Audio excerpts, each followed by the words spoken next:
नमस्ते दोस्तों, स्वागत है आप सभी का मेरे YouTube channel the Krishna channel में, जहां आप सीख सकते हैं ज्ञान की बातें श्री कृष्ण के मुख से। आइए आज बात करते हैं गीता की वो 10 बातों का जिसे जानकर आपका जीवन भी सफल हो सकता है। श्री भगवद गीता न केवल धर्म का उपदेश देती है बल्कि जीवन जीने की कला भी सिखाती है। महाभारत के युद्ध से पहले अर्जुन और श्री कृष्ण के संवाद लोगों के लिए प्रेरणा स्रोत हैं।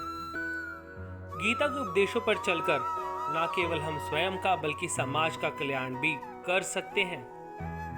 पौराणिक विपिन शास्त्री बताते हैं कि महाभारत के युद्ध में जब पांडवों और कौरवों की सेना आमने सामने होती है तो अर्जुन अपने बंधुओं को देखकर विचलित हो जाते हैं।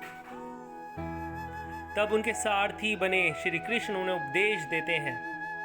ऐसे ही वर्तमान जीवन में उत्पन्न कठिनाइयों से लड़ने के लिए मनुष्य को गीता में बताई ज्ञान की बातें आचरण करनी चाहिए।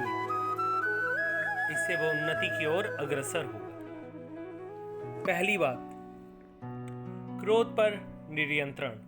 गीता में लिखा है, क्रोध से भ्रम पैदा होता है, भ्रम से बुद्धि नष्ट होती है और बुद्धि नष्ट होती है तब तर्क नष्ट हो जाता है, और जब तर्क नष्ट होता है तो व्यक्ति का पतन शुरू हो जाता है।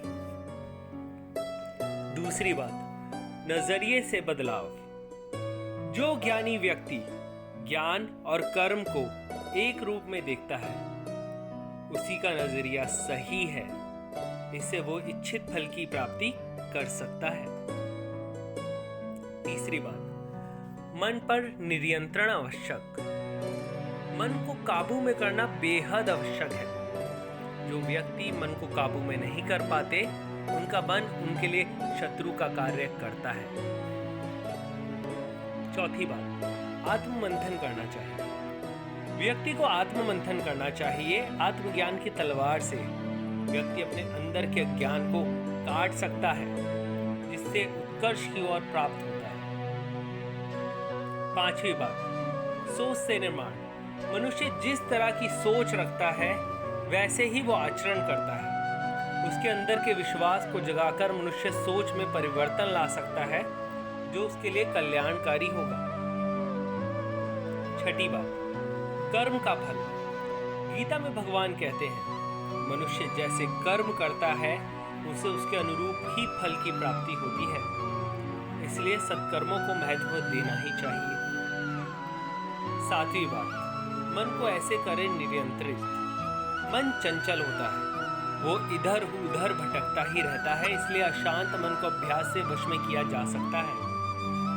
आठवीं बात, सफलता प्राप्त करें। मनुष्य जो चाहे प्राप्त कर सकता है यदि वो विश्वास के साथ इच्छित वस्तु पर लगातार चिंतन करे तो उसे सफलता प्राप्त अवश्य होगी। नौवीं बात, तनाव से मुक्ति। प्रकृति के विपरीत कर्म करने से मनुष्य तनाव युक्त होता है। यही तनाव मनुष्य के विश्वास का कारण बनता है।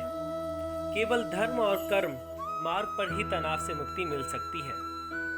10वीं बात, ऐसे करे काम। बुद्धिमान व्यक्ति कार्य में निष्क्रियता और सिर्फ निष्क्रियता देखता है। यही उत्तम रूप से कार्य करने का साधन है। मैं आशा करता हूँ आपको मेरी YouTube वीडियो ज़रूर पसंद आई होगी। यदि आपको पसंद आए तो इसे लाइक कीजिए, शेयर कीजिए और सब्सक्राइब कीजिए। और आने वाली वीडियो के लिए सब्सक्राइब कर लीजिए द कृष्णा चैनल।